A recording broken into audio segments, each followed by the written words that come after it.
Мен Қуанышева Зәмзәгүл, орталық аудандық кітапханасының библиографы. Мағжан жыры мәңгілік атты челленджіне қатысамын.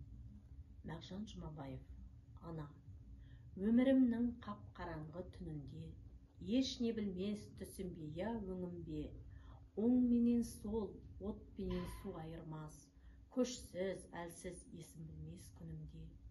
Құшағыңа алдың сүйдің сен анам, ренжу жоқ барлық сөзің жан балам.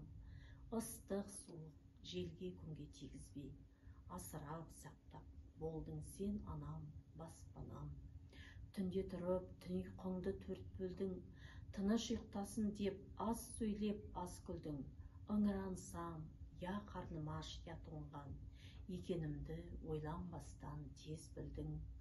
Жаным анам жібек тілді, ақ көңіл, жазу болып шегер болсам ұзын жол, шер елдерге, теріс жолдан сақтарға, жан балаңа ақ батаңды бере көр.